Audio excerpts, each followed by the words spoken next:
귀로 여는 세상, 영심이의 책방에 오신 여러분 환영합니다.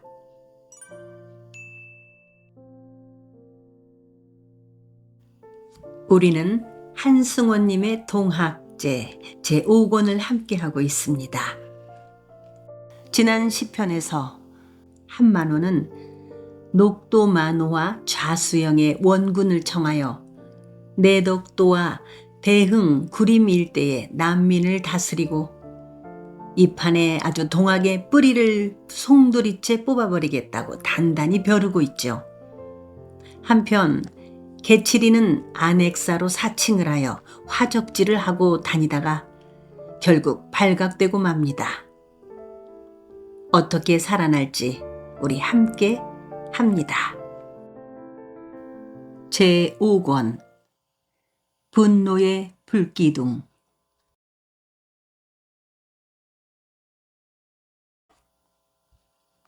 풀려난 개칠이는 역졸들을 이끌고 도망치듯이 주막거리를 빠져나갔다. 평사는 그들을 따라가는 채하다 주막 모퉁이의 측간 속으로 슬쩍 몸을 피했다. 개벽 세상을 불러올 사람이 바로 그 전봉준이라던 것이었다. 전봉준 밑에 붙어야만 개벽 세상 속에서 살 수 있고 고참봉한테 어머니의 원수를 갚을 수 있고 고일평의 아내를 차지한 채 그녀가 낳은 아이를 데리고 살아갈 수 있을 거다 싶었다. 개칠이 일행이 산모퉁이 저쪽으로 사라진 다음 평사는 전봉준 앞으로 나아갔다. 땅바닥에 엎드려 말했다. 나으리, 저를 좀 거두어 주십시오. 저는 저기 장흥 땅 내덕도에 있는 고참봉집에서 종노릇을 하다가 수장될 뻔한 평산이라는 놈이 온데 이때껏 역장 몸종 노릇을 하였사옵니다요. 저를 거두어 몸종으로 삼아주시기만 하면은 이놈 미천한 몸이지만 백골이 진토되도록 개벽 세상을 불러오려 하시는 나으리를 위하겠사옵니다요. 평사는 눈물을 줄줄 흘리면서 말했다. 너 같은 더러운 놈이 우리 도인들 틈에 끼어보아야 역졸이나 포군 놈들이 간세꾼 노릇이나 하지 별 수 있겠느냐? 도인들 중에서 누구인가가 평산을 향해 이죽거렸다. 몸집 큰 장정 하나가 평산의 목덜미를 잡아 끌어내려고 했다. 평사는 전봉준을 향해 두 손을 모아 빌어댔다. 아니옵니다요. 저는 한이 참 많은 놈입니다요. 저하고 우리 어머니하고는 참봉 며느리한테 씨를 내려주기 위해서 뼈가 가루가 되도록 애를 썼습니다요.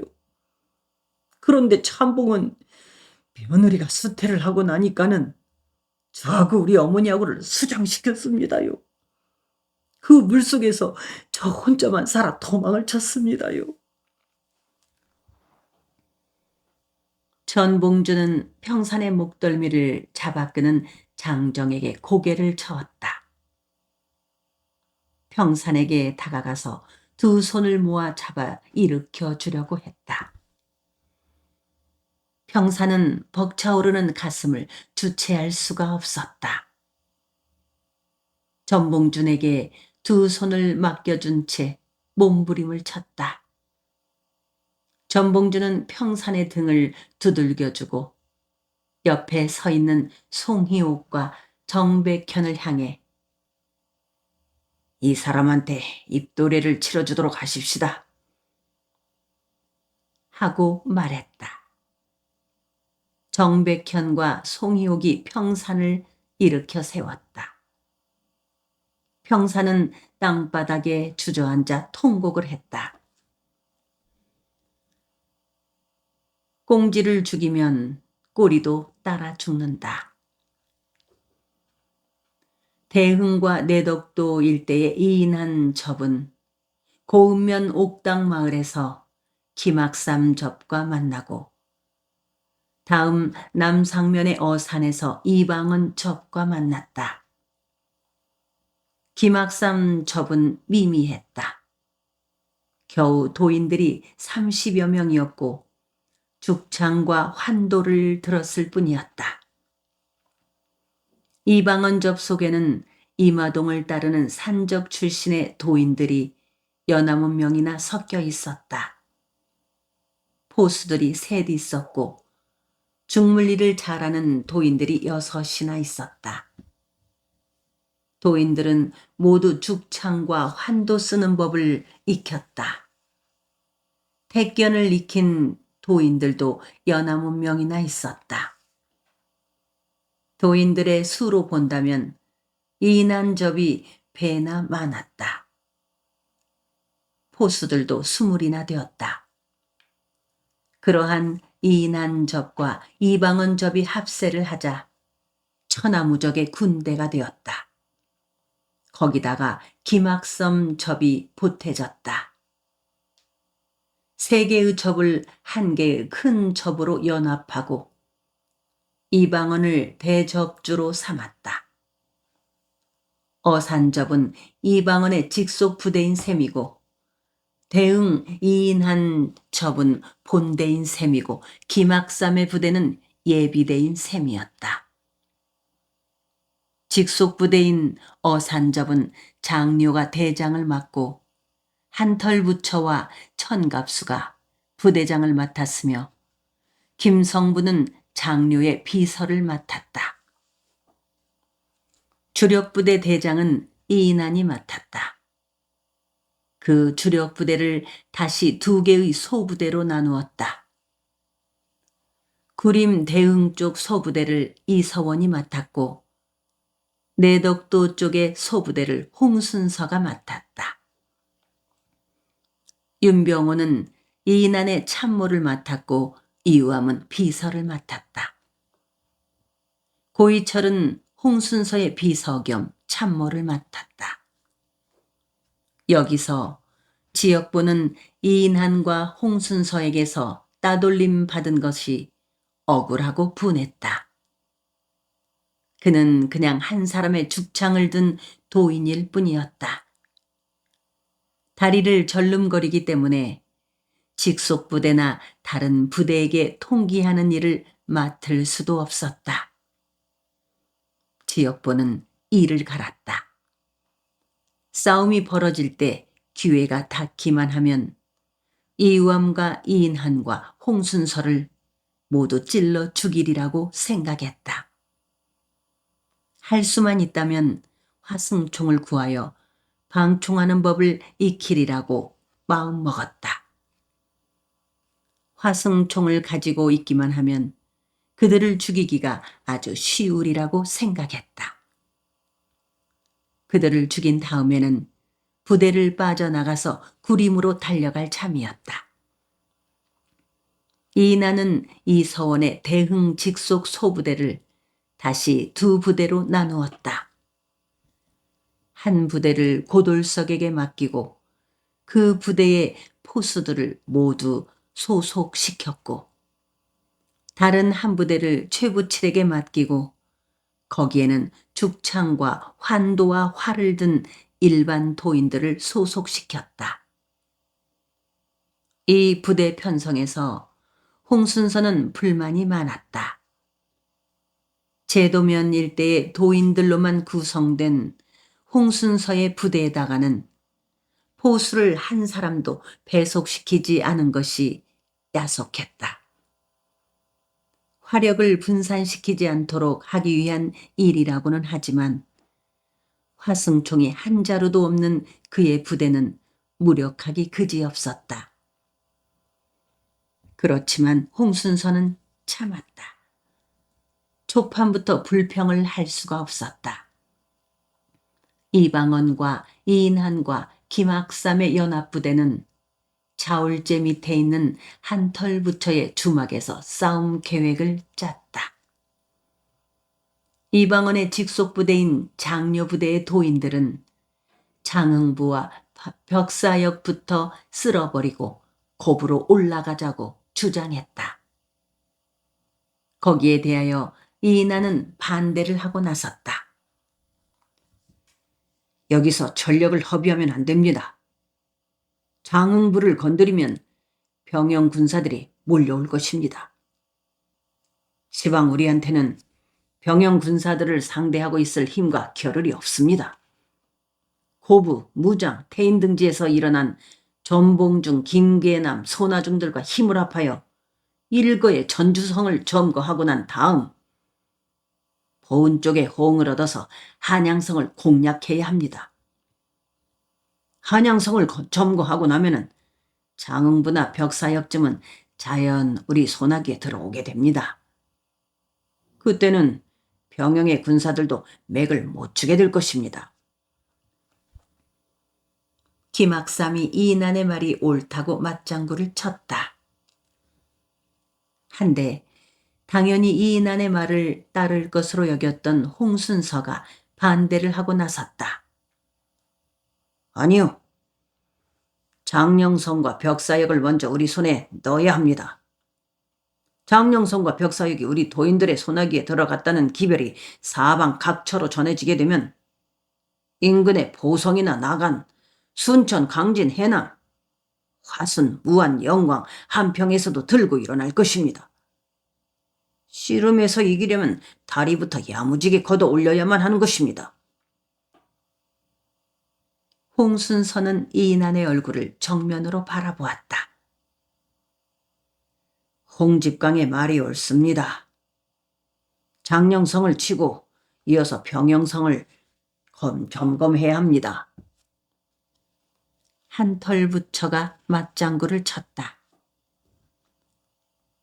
우리 접하고 용계면 이사경접, 또 웅치면 구교철 접을 합하면 겨우 600명 남짓한 수가 될 것이오. 그 수로 어떻게 장령성과 벽사역을 치고 이어서 병영성을 수중에 넣는단 말입니까? 이인한이 지지 않고 말했다. 김성분이 밑을 받쳤다. 아니요. 그 수가 훨씬 더 될 것입니다. 우리 접하고 용계면 이사경 접하고 웅치면 구교철 접하고를 합치면 7, 800은 될 것입니다. 7, 800까지면 넉넉하게 칠 수 있습니다. 이인하는 중과 부족이었다. 하는 수 없이 이방원에게 그 일의 결정권을 주어야 할 듯 싶었다. 대접주 어른께서 결정을 내려주십시오. 이방원은 오래전부터 이인한과 같은 생각을 하여 오는 터이었다. 그렇지만 섣부르게 함부로 말을 할 일이 아니었다. 이방원은 한동안 고개를 쳐들고 하늘을 보고 있었다. 눈을 감고 하늘님께 심고를 했다. 역시 그의 속에 하늘님은 이인한의 주장이 옳다고 말하고 있었다. 이방원은 이윽고 어려운 결정을 내렸다. 여러 접장님들의 말씀들이 틀린 것이라고 생각지 않습니다. 나름대로의 깊은 뜻이 있다고 여겨집니다. 그렇지만 분명하게 말씀을 드리는데 저는 이난 접주하고 뜻이 같소이다. 우리는 한시 앞이 한양으로 밀고 올라가야 하고 그럼으로써 운영궁의 국태공 쪽에서 힘을 얻도록 해줘야 합니다. 장령성이나 벽사역이나 병영이 문제가 아니고 전주성과 한양성이 문제입니다. 궁성 안에 있는 간신배들이 다급해져서 운영궁 쪽에다가 구원을 청하지 않을 수 없도록 해야 합니다. 운영궁 국태공이 힘을 차리고 정사에 손을 대기 시작해야만 우리의 개벽 세상이 보다 빨리 올 수 있을 것입니다. 이인하는 비록 이방원이 그의 주장대로 하자고 나서고는 있었지만 속이 역겹게 뒤틀렸다. 죽도록 개를 잡아서 호랑이 좋은 일 시키자는 것인가? 운영궁의 이하응과 시방 궁성에 들어있는 민씨들이 다를 바가 무엇란 말인가? 이방원은 운영궁과 손을 잡으려 하고 있는 것이었다. 이인하는 운영궁 이하응이 싫었다. 이인하는 앞으로 개 잡아서 운영궁의 호랑이한테 좋은 일 시키는 것을 막을 참이었다. 그렇지만 시방 그것을 따지고 가리고 있을 때가 아니라고 이인하는 생각했다. 그것은 장차 전봉주를 만나 상의해도 되는 것이었다.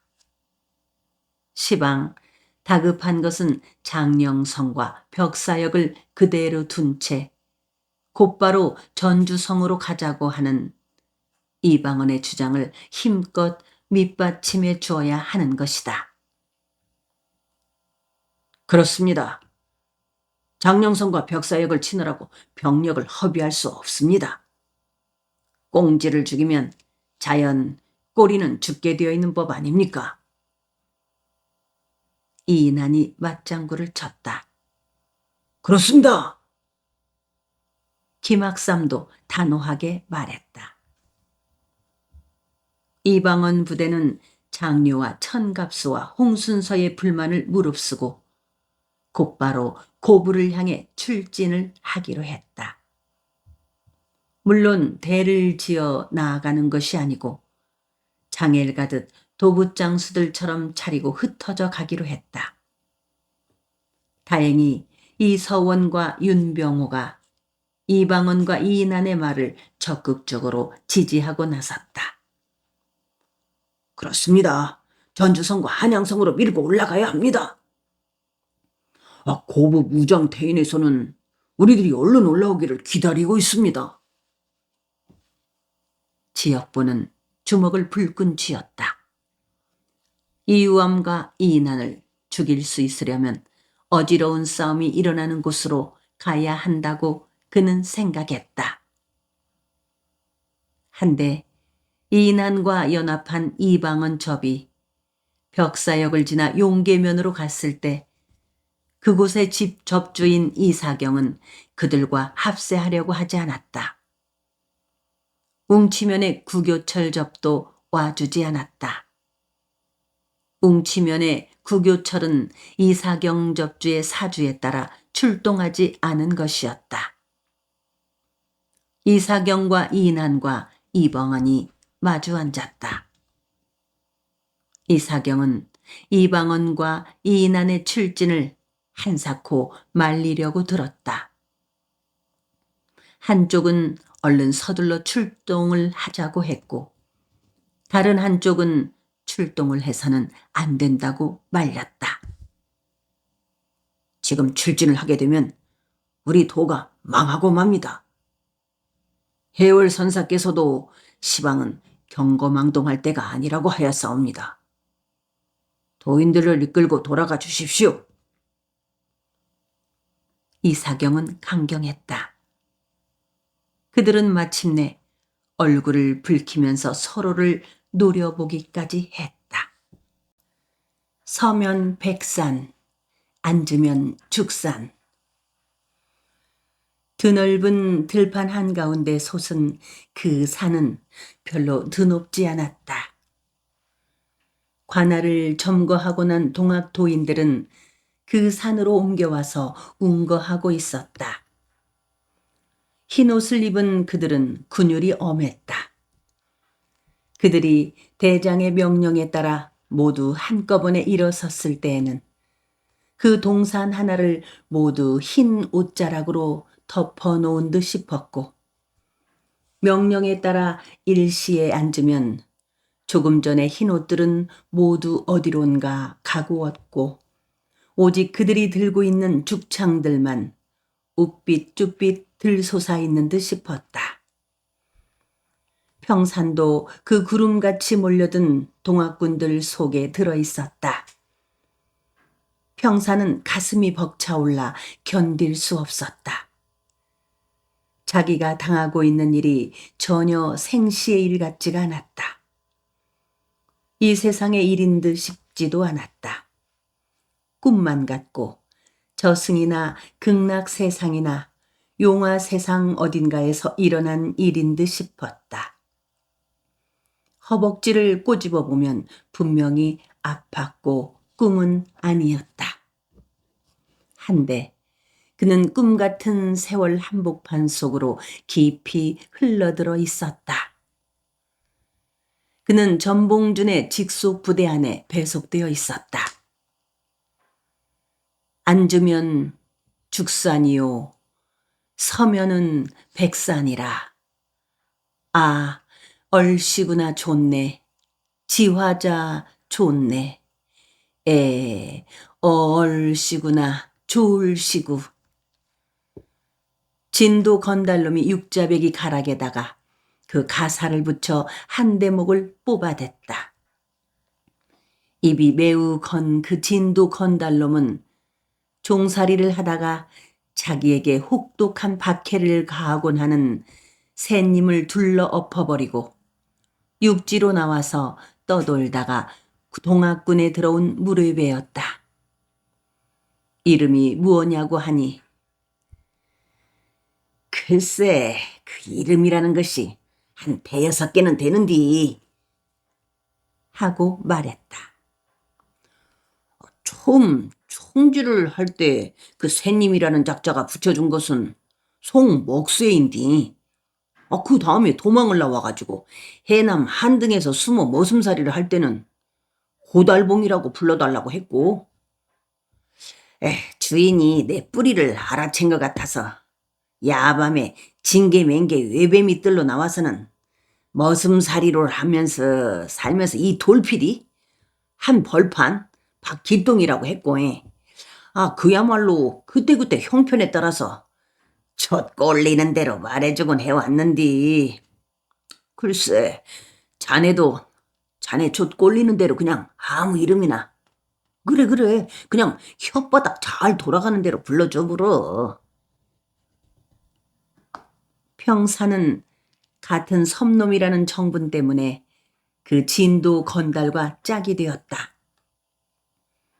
그는 진도 건달에게 이 돌필이라고 부르겠다고 했다.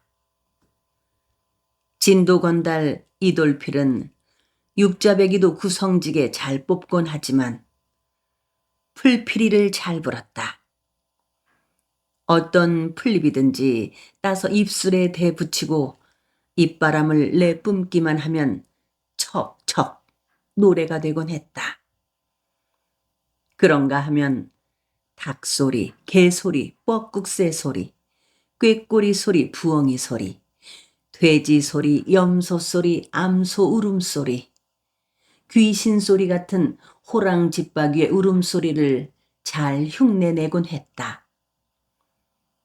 고르랑거리는 영감의 소리, 할머니의 소리, 요염한 여인네의 소리, 갓난아기의 울음소리도 곧잘 흉내내었다. 평사는 그 진도 건달 이돌필과 또 다른 젊은이들 셋과 함께 입도례를 치렀었다.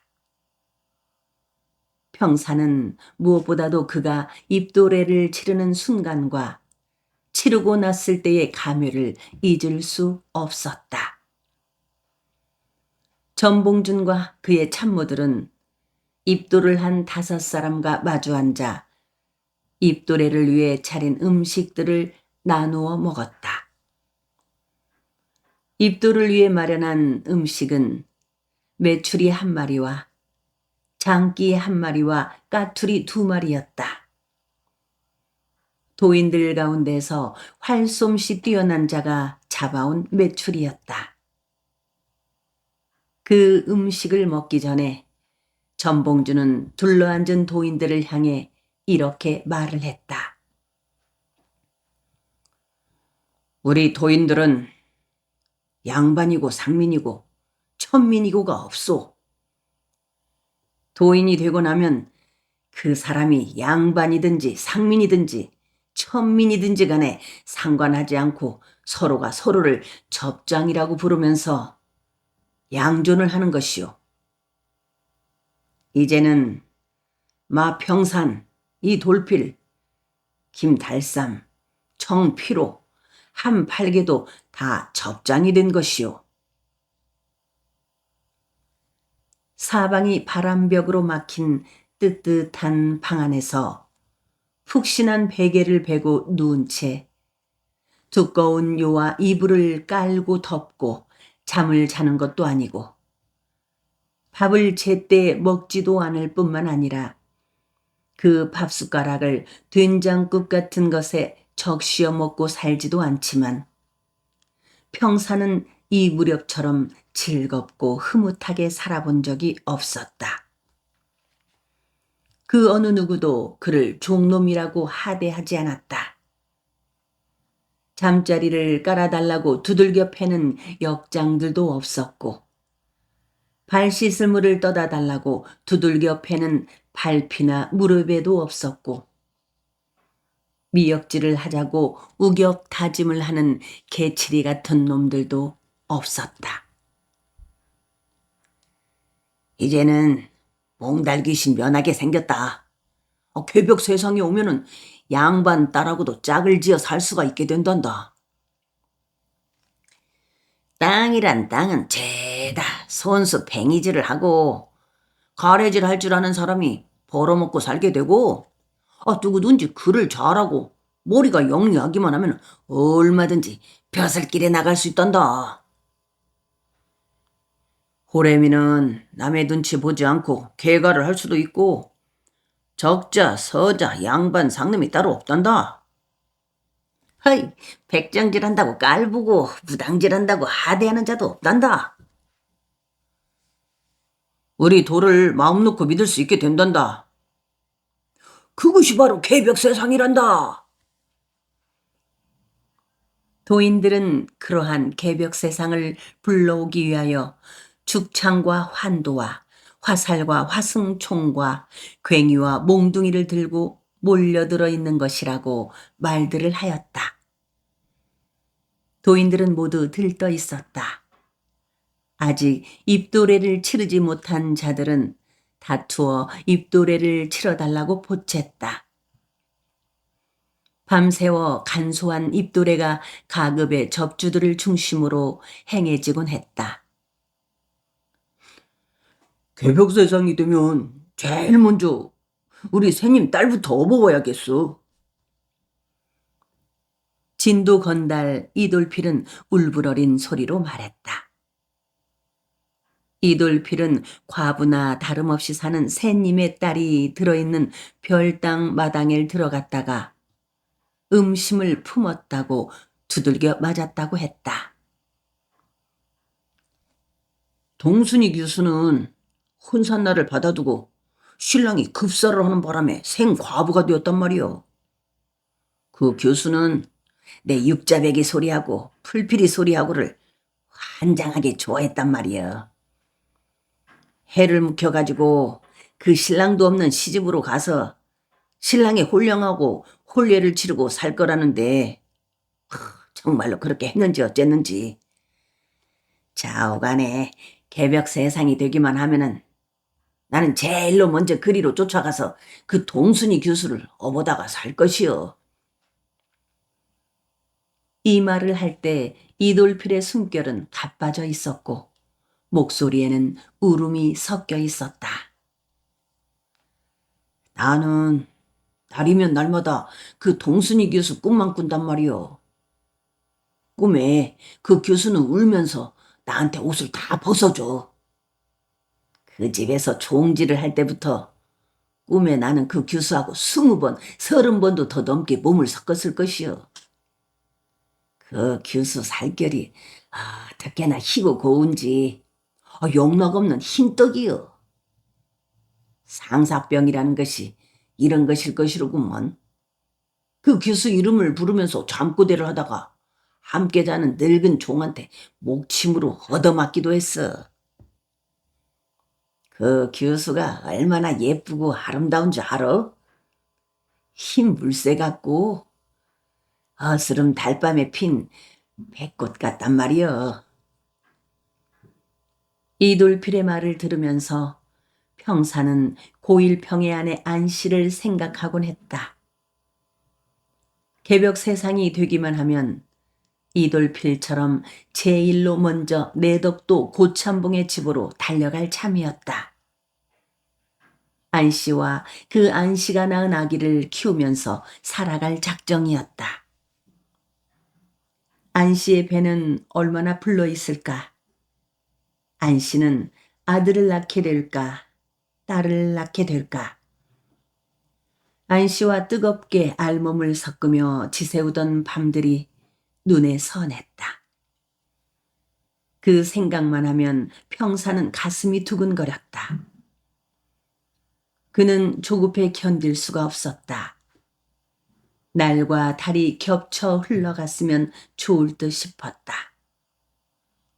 떠도는 말대로 제발 얼른 전주성을 치고 이어 한양으로 나아가 왕성을 허물어뜨리고 간신배들을 몰아내고 개벽 세상을 만들었으면 좋겠다고 평사는 생각했다.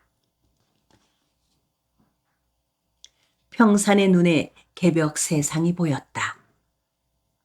평사는 고부의 관아가 어이없이 쉽게 무너지는 것을 보았다. 감사가 버티고 있는 전주성이나 왕이 산다는 한양의 도성이란 것도 전봉준이나 손아중이나 김계남이 이끄는 동학 도인들이 무너뜨리려고 하기만 하면 하룻밤 사이에 무너뜨릴 수 있으리라고 생각했다. 전봉준 대장은 의젓하고 당당하면서도 너그러웠다. 영지원에서 안핵사를 사칭하고 이 마을 저 마을의 부녀자들한테 은화를 뜯어내러 다니면서 개망나니 짓을 하다가 도인들한테 붙잡힌 개치리를 풀어주고 전봉준은 그동안 흩어져서 숨어 있게 해놓은 자기의 직속 부대를 불러 모은 다음 태인 쪽에서 온 최경선의 동학 도인들 300여 명을 데리고 말목장터로 갔다. 그 두 부대는 그곳의 인가에 분산시켜 숨겨놓은 무기를 꺼내었다. 말목장터에는 이미 많은 동학 도인들과 농민들 200여 명이 전봉준의 직속 부대와 최경선의 부대가 온다는 통기를 받고 기다리고 있었다. 그들은 죽창이나 환도나 화승총을 손에 들자 금방이라도 썩어 문드러지고 있는 이 세상을 환하고 싱싱한 개벽 세상으로 만들어 놓을 듯이 서두르고 들썽거렸다. 꽹과리를 두들기고 북과 징을 치면서 환호성을 질러댔다. 태평소를 구성지게 불어대기도 했다. 전봉준의 직속 부대와 최경선의 부대는 그날 밤 고부성의 북문으로 진격해 들어갔다. 고부의 신임 군수 박원명은 기실 박기명과 함께 이미 주랭랑을 치고 없었다. 이용태가 이끌고 온 역졸들도 눈에 띄지 않았다. 성 안에 있던 도인들이 성문을 열어주었다. 동학군들이 쳐들어올 것을 미리 알고 기다리고 있던 좌수와 이속들이 엎드려 그들을 맞아들였다. 그날 밤 동학군들은 향교와 향청과 군관청과 장관청과 객사와 장교들이 비워놓은 사저에서 흩어져 잠을 잤다. 텅 비어있는 창고에서 자기도 했다. 평산이 소속되어 있는 전봉준의 직속 부대는 동원 마당에서 차이를 치고 잤다. 전봉준은 동원 마룻바닥에다가 촛불을 밝히고 참모들과 함께 관아의 정사를 일일이 살폈다. 먼저 옥에 갇혀 있는 죄수 아닌 죄수들을 모두 풀어주었다. 창고에 있는 곡식들을 굶주린 자들에게 나누어 주었다. 평사는 잠이 오지 않았으므로 자청하여 번을 섰다. 청명한 밤하늘에는 별들이 총총했다. 새 세상은 이렇게 오는 것이다. 그는 속으로 어머니 하고 중얼거리면서 울었다. 어머니는 하얗게 소복을 한 채 바닷물 속에 서 있었다. 고참봉한테 어머니의 원수를 갚고 그의 아기를 뵌 고일 병의 아내 안씨를 빼앗아 진짜 자기의 아내로 삼고 살아갈 날도 멀지 않았다고 생각하니 가슴이 울렁거렸다. 눈물이 앞을 가렸다. 고부성을 점거한 이튿날부터 고부성 안으로 타지방의 동학군들이 구름처럼 몰려들었다. 손화중포에 속한 고창, 무장, 흥덕, 정읍의 동학군들은 5,000명쯤이었고 김계남포에 속한 태인의 동학군은 1,000여 명이었으며 김덕명포에 속한 태인, 김제, 금구의 동학군은 2,000명쯤이었다. 전봉준과 손화중과 김계남은 그 많은 동학군들을 모두 좁은 성 안에서 머물게 할 수가 없어 백산으로 옮겨 진을 치고 기세를 돋구기로 했다. 동학군들은 모두 백산으로 옮겨놓고 전봉준의 참모들은 민원을 해결해주고 화약고를 접수하여 동학군에게 필요한 것 이외에는 모두 불을 질러버렸다. 수없이 많은 억울한 민원들을 접수하여 낱낱이 해결해 주었다. 육방 관속들이나 양반들이나 지주들이 도조를 너무 높여 받은 것을 조정해 주었다. 자기네 할아버지 무덤을 만들기 위하여 남의 선산을 뭉그러뜨려버린 풍원 김종호를 징치하여 그 무덤을 원상대로 만들겠다는 서약을 받아주었다. 백산에서 진을 친 뒤 아직 입도례를 치르지 못한 사람들은 서둘러 합동으로 그 예를 치렀다. 백산 잔솔밭의 동학군진에는 흰옷을 입은 동학군들이 벌집 속에 벌들같이 우글거렸다. 그 군진 어구와 백산 주변에는 시체 하나를 보고 몰려든 쉬파리 떼들처럼 떡장수, 호떡장수, 엿장수들이 몰려들었다. 주먹밥 장수와 국밥 장수도 전을 벌였고 범벅장수, 탁배기 장수, 우무장수, 메밀묵 장수, 군밤 장수, 칡뿌리 장수도 달려와서 줄줄이 늘어앉아 있었다. 집신 장수, 참빗 장수, 어레빗 장수도 즐비했다. 그들은 제각기 자기의 물건을 사달라고 외쳐댔다. 떡 타령을 하고 엿 타령을 하고 군밤 타령을 하였다. 메밀물 타령, 우무 타령, 어레빗 타령과 참빗 타령도 했다.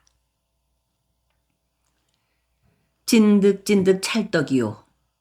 아이고 어머니 시방, 목구멍 너머로 내 혓바닥이 말려서 넘어가고 있소. 꿀떡, 꿀떡, 꿀떡. 둘이 먹다가 혼자 죽어도 모르는 호박떡에 꿀을 바른 꿀호박떡이요. 살짝 곰보 처녀 꽃속살같이 감칠맛 나는 쑥떡이라. 참빗장수가 질세라 소리댔다. 상투 뒷꼭지에서 새각시 가랑니가 석회를 난산하느라고 꼼실꼼실. 겨드랑이에서 뚱니 한 마리가 순산을 하느라고 굼실굼실. 앞꼭지에서는 처녀 가랑니가 시집을 가느라고 춘향이 걸음으로 고물고물 길바닥 먼지는 다 쓸고 가네. 총각 하랑이는 장가를 가느라고 건들건들 걸어들 가니께로 아이고 아이고 아이고 여기 간지럽고 저기 근질거려서 밤잠 못 자고 극적극적 엎치락 뒤치락. 아이고 긁은 자리에 옴이 올랐네. 아이고 어머니 아까 그 참빗 장수한테 가서 그 참빗 어랩이 살 것을 잘못했소. 후회해 보았자 무엇을 할 것이오. 자 밤에 후회들 마시고 이 참빗 어랩이 사가시오. 우무장수가 보리떼 춤을 추면서 타령을 불러댔다.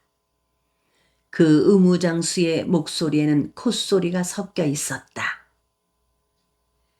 이 한 그릇 우무를 먹으면 한양을 갑니다. 싸서는 다시 맑은 물에다가 칼칼이 씻어 먹고 싸서는 다시 씻어 먹고.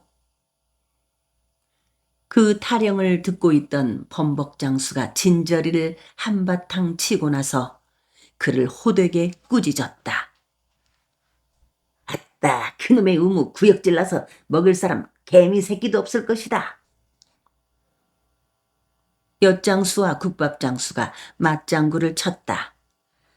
아따 제발 제발.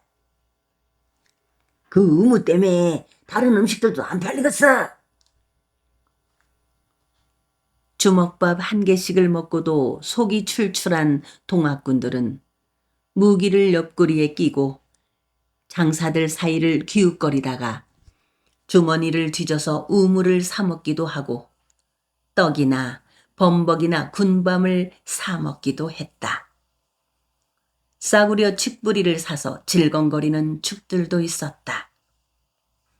그렇지만 그 어느 누구도 공짜로 빼앗아 먹으려고 들거나 훔쳐 달아나는 동학군은 한 사람도 없었다. 군율이 엄했다. 동학군진 한가운데에는 언문으로 쓴 경문이 붙어 있었다. 그 옆에 한문으로 쓴 경문도 붙어 있었다. 백산 주봉 꼭대기에는 대장기가 걸려 있었는데 그 기에는 보국안민이라는 글씨가 커다랗게 쓰여 있었다. 그 옆에 척양척외의 가치와 구폭재민, 진멸권귀라는 기치도 올라 있었다. 군진 여기저기에는 소화중포, 김계남포, 김덕명포 따위의 포를 밝힌 기치와 각 열흘별 영솔접주의 이름을 새긴 기치들이 우삐쭈삐 솟아 바람결에 흔들거리고 있었다. 전봉준의 직속부대에서는 계속해서 언문으로 쓴 경문을 사방팔방에 이고을 저고을의 접주들에게 띄우고 군진 안의 각 포와 영솔 접주들에게도 돌렸다. 동시에 동학군의 4대 행동강령이라는 것도 언문으로 써서 군진 안에 돌렸다. 처음 그것들을 모두 한문으로 쓴 것들이었는데 군진 여기저기에서 소리치고 투덜거렸다. 우리는 고물에 앞에다가 놓고 고물에 정자 하나도 모르는 까막눈들이구먼요. 아니 습팔러먹에. 이놈의 참글이라는 것은 팔자 좋은 놈들만 아는 것 아니냐. 참글로만 써놓은 것이 대관절 뭔 말이에요. 어떤 유식한 사람 하나가 나서서 큰 소리로 조금 새겨주시오. 아주 언문으로 써서 돌리시오. 전봉준의 참모진들은 이후로 모든 것을 언문으로 쓰기로 했다. 경문. 우리가 의로움을 들어 이에 이르름은 그 본의가 결코 다른 데 있지 아니하고 창생을 도탄에서 건지고 나라를 반석 위에 올려두고자 합니다. 안으로는 탐악한 관리의 머리를 베고 밖으로는 횡포한 강적의 무리를 쫓아내고자 합니다. 사악한 양반과 부호들 앞에서 고통을 받는 인민들과 호랑이 같은 방백과 수령 밑에서 굴욕을 받는 작은 아전과 관리들은 우리와 같이 원한이 깊은 자들이므로 조금도 주저하지 말고 이 시각으로 우리와 함께 일어서라. 만일 기회를 잃으면 후회하여도 돌이키지 못하리라. 가보년 3월 호남 창의대장소 제100산. 동학군들은 언문으로 써붙인 경문이라는 것을 한자 한자씩 뜯어 읽고 나서 주먹을 불끈 쥐어 하늘을 치면서 환호성을 질렀다. 그 경문 옆에는 동학군들이 지켜야 할 행동 강령이 붙어 있었다. 동학군의 행동 강령. 첫째, 사람을 함부로 죽이지 말고 남의 가축을 잡아먹지 말라. 둘째, 충효를 다하여 세상을 구하고 백성을 편안케 하라. 셋째, 외놈과 서양 오랑캐들을 몰라내고 나라의 정치를 바로잡는 데 앞장선다. 넷째, 우리는 모두 한양으로 쳐들어가 권력을 손에 쥔 간신들을 모두 없애는데 몸을 바친다. 경문은 삼천리 방방곡곡으로 날아갔다. 영광, 옥구, 무안, 임실, 남원, 순창, 진안, 장수, 무주, 담양, 창평, 장성, 능주, 광주, 나주, 보성, 영암, 강진, 장흥, 흥양, 해남, 곡성, 구례, 순천 등지의 도인들이 죽창과 화살과 환도와 화승총들을 들고 몰려들었다. 그들은 모두 자기네 포에 이름을 새긴 기치와 지역별 영솔자의 이름을 새긴 기치를 들고들 있었다. 한데 여기에 한 가지 문제가 생겼다. 경문이 나붙은 날 저녁나절에 전대장의 도소 앞에 도인들 20명이 몰려들었다. 그들은 전대장을 직접 만나서 따지고 가릴 일이 있다고 말했다. 도소에서 키가 호리호리하고 얼굴빛이 약간 창백한 송희옥이 나와서 그들에게 무슨 일이냐고 물었다. 체구가 크고 얼굴이 거무튀튀한 도인이 맨 앞에 나와서 호리호리한 체구의 송희옥에게 얼굴을 붉히면서 말했다. 전대장을 만나게 해주시오. 체구가 큰 그 도인은 강경과 전주 사이를 오가며 도부장수를 하던 김도출이었다. 전대장은 안에 없소. 나한테 말을 해주면 내가 전해드리겠소. 호리호리한 송희옥은 전봉준 대장의 비서였다. 어때서 외놈들만 몰아내고 대국 청나라 놈들은 그대로 둔단 말이오. 김도출이 목에 심줄을 팽팽하게 세우면서 물었다. 송희옥이 거침없이 그 속사정을 설명했다. 예로부터 우리나라하고 중국하고는 그럴 수 없는 처지 아닌가요? 태조 때부터 그들과 우리와는 종주국의 관계였어요. 물론 그 상대는 청나라가 아니고 명나라여야 합니다마는. 좌우간에 우리는 모든 문물을 중국을 통해서 받아들였고 배웠습니다. 인도 배우고 예도 배우고 의도 배우고 모름지기 사람의 도리가 무엇인가를 배웠단 말입니다. 김도출이 빈정거리듯이 말했다. 무엇이 그럴 수 없는 처지란 말이오. 우리는 항상 중국 놈들의 밑구멍만 핥으면서 살 것이오. 시방 법성포나 재물포나 부산포나 군산포에 가보시오. 중국 놈들 외놈들 판이오. 그 판이란 것이 무엇인지 아시오? 그래도 청나라 사람들은 외놈들보다는 덜 도둑놈들이란 말이요. 송희옥의 대꾸가 옹색해졌다. 말도 안 되는 소리 하지 말고 얼른 대국놈들도 몰아내야 한다고 저기 행동강령에다가 끼워 넣으시오. 당장에 척양, 척외, 척화라고 쓰시오. 청나라를 배척한다고 쓰란 말이오. 김도출이 다그쳤다. 그것은 안 돼요.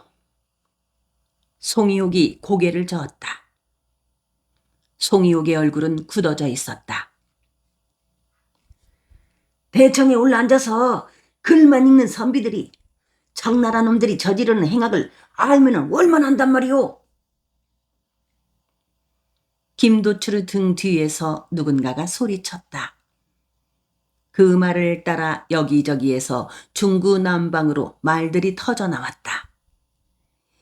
청나라 놈들은 우리 조선을 자기네 속방으로 만들어 놓을 것이라고 하더라. 한양바닥에는 시방 우리 조선은 우리 임금의 나라가 아니고 청나라 원색이라는 놈이 나라라고 하는 말이 쫙 펴져 있어요. 제물포 앞바다에는 대국 군함 세 척이 떡 버티고 서서 모든 것을 이럭저럭 하고 있다고요. 우리 조선 땅 안에서 청나라 상인하고 조선 상인하고 무슨 일 때문에 싸움을 해가지고 재판을 할 때는 어떻게 하는지 아시오? 청나라 놈이 잘못을 했든지 조선 놈이 잘못을 저질렀든지 무조건 청나라 상무위원이란 놈이 재판을 하게 되어 있다고요. 지놈들은 물건은 세금도 안 물고 밀무역으로 쏟아져 들어오고 우리네 조선 사람들 것은 높은 세금을 물고 들어간다고요. 제물포 근처에 마포나루 근처에서 장사를 하는 사람들 쳐놓고 청나라 놈들 때문에 안 망한 사람들이 있는지 아시오? 우리 상인들이 몇 차례든지 돌돌 뭉쳐가지고 관아에다가 원정서를 내도 어느 한 놈도 코방귀 한번 기대는 놈이 없어서 이렇게 이리로 달려왔소. 그런데 패전개혁을 하겠다는 동학군들까지 우리 의사를 이렇게 깔아뭉갠단 말이오? 김도출이 송희옥에 삿대질을 했다. 알았소. 시방은 전대장이 계시지 않으니까 들어오시면은 여러 도인들의 말씀을 그대로 전하고 조처를 하도록 하겠소. 송희옥은 뒤로 물러설 수밖에 없었다. 그때 정백현이 나타났다. 정백현은 김도출을 향해 동학군들 지도부의 입장을 상세하게 밝혔다. 사실은 우리도 처음에 청나라 사람들을 몰아내자는 말을 넣어야 하지 않겠냐고들 말들을 했소. 헌데 시방 그 청나라 배척의 문제 말고도 우리 도인들이 유생들의 미움을 사고 있는데 우리가 그 척화라는 말을 대대적으로 내건다면은 또 그것을 빌미 삼아서 유생들이 벌떼같이 들고 일어날까 두려운 일입니다.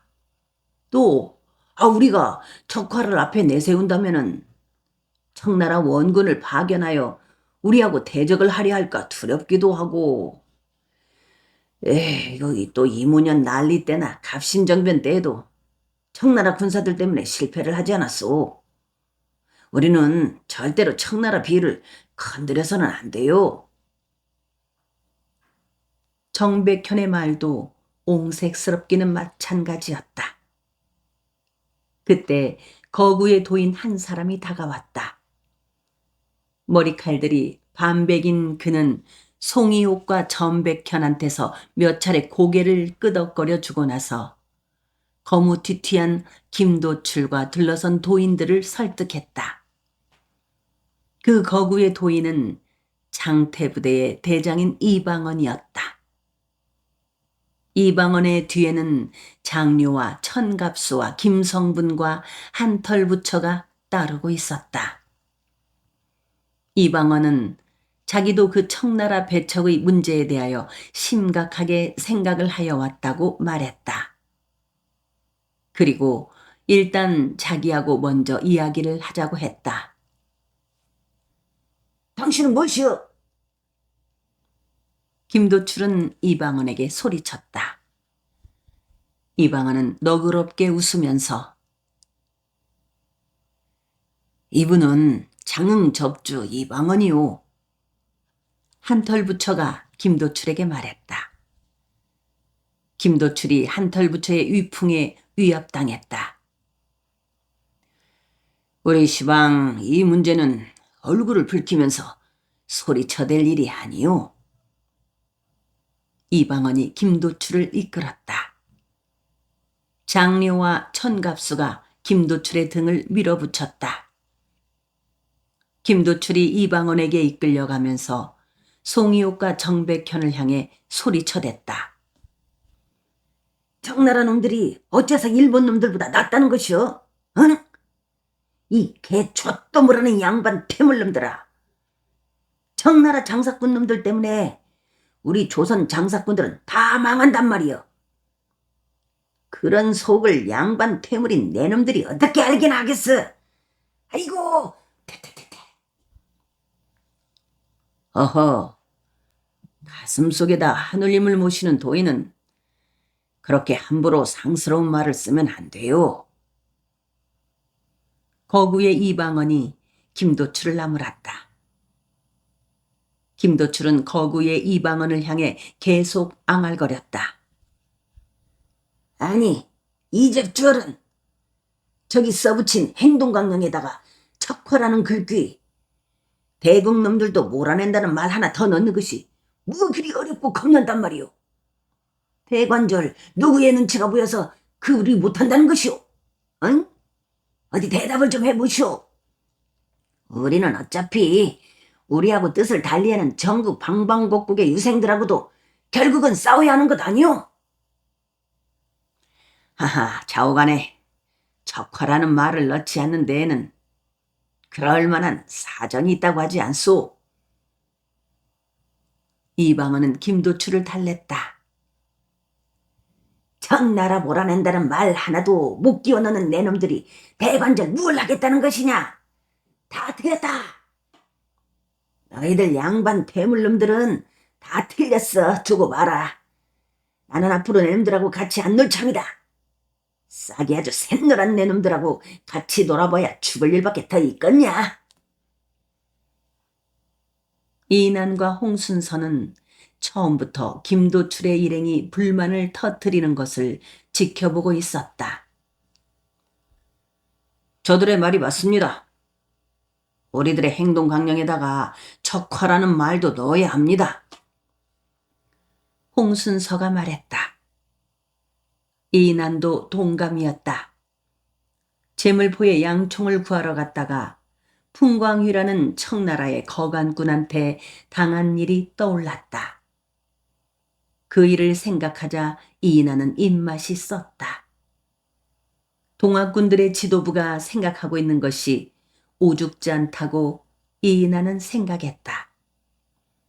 지도부가 시정해야 할 것 가운데 가장 큰 것 한 가지가 한양성을 공략한 다음에 국태공에게 정권을 잡도록 한다는 것이고, 다른 한 가지가 청나라를 축출하지 않고 그들과 화합한다는 것이라고 그는 생각했다.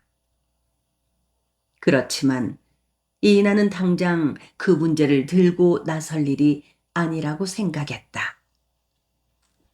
전봉준 대장은 아마 그 두 가지 문제를 다 고려하고 있을 터이었다.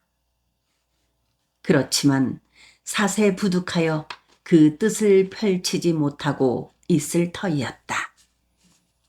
최후의 모든 것이 전봉준의 소나기에 들어간 다음에는 점차 국태공도 몰아내고 청나라도 배척할 것이라고 이난은 믿고 싶었다. 시방, 섣부르게 그걸 들썩거릴 일이 아니고 잠시 더 기다려 봅시다. 이난이 홍순서에게 말했다.